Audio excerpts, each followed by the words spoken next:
Hello guys, this is Ashish Mishra के मैं with my channel yours medical library. So guys, इस video में हम सर्कुलेटरी डिसऑर्डर को कंटिन्यू करते हुए नए टॉपिक में हैं जिसका नाम है haemorrhage. Extremely sorry guys, this video is little bit late because my 4th year session has started, so extremely sorry, but I will try to put every week at least 3 videos. So extremely sorry and I need an apology from you guys. I need apology. So let's begin guys. Haemorrhage क्या होता है? ये simple सा, ये आप इसको अगर break करोगे, हिम मतलब ब्लड और रेज मतलब होता है फ्लो। तो ब्लड का फ्लो होना मतलब कैसे फ्लो होना? अब क्या होता है कि जब कोई भी ब्लड वेसल्स में, जब कोई भी ब्लड बाहर निकलता है तो उस कंडीशन को हम हेमरेज बोलते हैं। जैसे कि अगर हम इसको सिंपल तरीके से समझने की कोशिश करें तो इसका सिंपल सा डेफिनेशन ये है कि it is an outflow of blood beyond the limit of blood stream और हार्ट। मतलब कि जो लिमिट होती है ब्लड वेसल्स में जितने ब्लड फ्लो होने चाहिए उससे ज़्यादा फ्लो हो रहे हैं और उसके कारण प्रेशर ब्लड वेसल्स पर ज़्यादा पड़ रहा है और उससे ब्लड वेसल्स फट जाती हैं और ब्लड बाहर निकल जाता है। अब ये दो तरीके के होते हैं, आउटसाइड भी होता है, इनसाइड भी होता है। मतलब हेमरेज एक्सटर्नल हेमरेज भी होता है, इंटरनल भी होता है। एक्सटर्नल हेमरेज का कुछ एग्जांपल देख लेते हैं। जैसे कि पहला होता है यूट्राइन, मतलब कि जो, जैसे यूट्रस को क्या बोलते हैं? मेट्रो। तो मेट्रो रेगिया मतलब जो यूट्रस में ब्लीडिंग होता है उसको हम मेट्रो रेगिया बोल सकते हैं। और मीनो रेगिया का मतलब होता है मेंस्ट्रुअल, जब साइकिल चलता है मेंस्ट्रुअल साइकिल, उस टाइम जो हैवी ब्लीडिंग होती है उस कंडीशन में इसको बोला जाता है। ये ड्यू टू दी हार्मोन के डिसबैलेंस के कारण भी होता है या ट्यूमर के कारण भी हो सकता है। दूसरा होता है ब्लड वॉमिटिंग।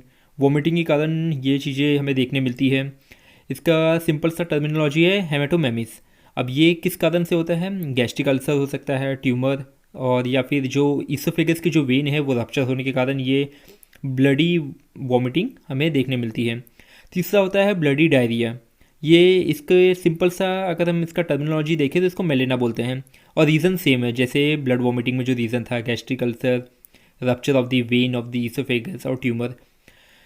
अब चौथा आता है कि यूरिन में ब्लड मिलना, तो इसको बोलते हैं हेमेटोयूरिया। अब इस कंडीशन में क्या क्या रीज़न हो सकते हैं इसके? जैसे कि यूरिन स्टोन डिजीज़ हो सकता है, ट्यूमर हो सकता है, trauma of the urinary tract, इन सब कारण की वजह से हमें देखने मिलता है हेमेटोयूरिया। अब लास्ट होता है एपिस्टैक्सिस। इस कंडीशन में गाइस क्या होता है कि जो ब्लड होता है, ब्लड प्रेशर बहुत बढ़ जाता है, उससे वेसल्स को डैमेज हो जाता है, बर्स्ट हो जाता है वेसल्स, और उसके कारण जो ब्लड होता है वो बाहर फ्लो करने लगता है। अब ये ट्रॉमा के कारण भी हो सकता है। अब आता है इंटरनल हेमरेज। इंटरनल हेमरेज का मतलब होता है जो भी ब्लड लीक हुआ है वो कैविटी के अंदर ही रहता है, बॉडी की कैविटी के अंदर रहता है। जैसे एग्जांपल है हीमोपेरिकार्डियम, मतलब कि जो हार्ट का जो पेरिकार्डियम लेयर है उसके अंदर हेमरेज कंडीशन हो जाना, मतलब उसमें ब्लड जमा हो जाना। दूसरा होता है हीमोथोरैक्स, मतलब कि जो थोरैक्स रीजन है लंग्स में वहाँ ब्लड जमा हो जाना। तीसरा होता है हीमोपेरिटोनियम, इसमें मतलब कि जो पेरिटोनियल कैविटी है उसमें ब्लड जमा होना। चौथा होता है हीम आर्थरोसिस, इसमें मतलब होता है कि जो जॉइंट कैविटी है उसके अंदर ब्लड जमा होना। और लास्ट होता है हीमोथैलेमस, इसमें सिंपल सा जो ब्रेन में होता है, जो लेयर्स होती है उसके अंदर ब्लड जमा हो जाना। तो इस कंडीशन में ये इंटरनल हेमरेज बोला गया है। अब आता है हेमरेज को कुछ टाइप्स में कैटेगराइज किया गया है। पहला होता है हेमेटोमा। हेमेटोमा में क्या होता है कि ये एक तरीके का हेमरेज है जिसमें जो टिश्यू की जो इंटीग्रिटी रहती है वो डिस्टर्ब हो जाती है और ब्लड वो कैविटी में जमा होना शुरू हो जाता है। दूसरा होता है हेमरेजिक सोकिंग।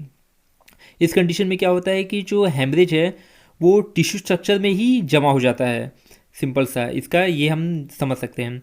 तीसरा होता है हेमरेज ब्रूज कंडीशन आ जाती है, ये एक तरीके का फ्लैट हेमरेज है। सिंपल सा भी एक लाइनिंग हेमरेज हमें देखने मिलता है। ये स्किन में होता है, सबक्यूटेनियस टिश्यू में होता है, म्यूकस मेम्ब्रेन में भी होता है और इसका जो साइज़ है वो 2 सेंटीमीटर होता है। अगर 2 सेंटीमीटर साइज़ हमें देखने मिला ब्रूजिंग का या जो एक सिंगल सी स्ट्रिप है तो उसको हम एक्रोमियोसिस भी बोल सकते हैं। और जो लास्ट वाला है पिटेशिया, ये एक तरीके का पॉइंट हेमरेज है जो skin, mucous membrane, serous membrane और इंटरनल ऑर्गन में पाया जाता है। और ये पिटीचियस मल्टीपल भी हो सकता है और आपस में मर्ज होकर एक लार्ज हेमरेज बना सकते हैं जिसको हम बोलते हैं हेमरेजिक पुरपुरा। अब आते हैं इसके कुछ मैकेनिज्म है। बेसिकली इसके 3 मैकेनिज्म है। पहला होता है रप्चर, दूसरा होता है कोरोसिवनेस, तीसरा होता है पेनिट्रेशन। जो रप्चर है उसका अगर हम देखें नाम लैटिन में तो हेमरेजिया पर एक्सिन बोलते हैं। ये एक तरीके का जो ब्लड वेसल्स है वो रप्चर हो जाता है, जिसके कारण ब्लड बाहर फ्लो करते हैं। तो उस कंडीशन में हम देख सकते हैं कि ये इसके रीज़न क्या हो सकते हैं, इसके कॉजेज़ क्या हो सकते हैं, इसकी एटियोलॉजी क्या हो सकती है। इसकी एटियोलॉजी ये हो सकती है कि इंजरी के कारण हो सकता है, नेक्रोसिस के कारण हो सकता है, या जो कंजेनिटल एक्वायर्ड कंडीशन आती है एन्यूरिज्म की, वो देख सकते उसके कारण हो सकता है, और हाइपरटेंशन के कारण हो सकता है। अब बात आती है दूसरा कोरोसिवनेस के बारे में। इसका लैटिन नेम है हेमेटोरेगिया हीमोरेगिया पर डियाब्रोसिन, ठीक है। अब ये एक तरीके का रप्चर ही है जो ब्लड वेसल्स के जो दीवारें बनी हुई रहती है उनकी पूरी थिकनेस के डैमेज होने के कारण ये ब्लड बाहर फ्लो होता है। अब इसका रीज़न है, सबसे बेस्ट रीज़न ये है कि कोई एंजाइम्स या केमिकल के कारण होता है ये चीज़ें। तीसरा होता है पेनिट्रेशन के कारण। इसका लैटिन नेम है हीमोरेगिया पर डियापेडेसिस।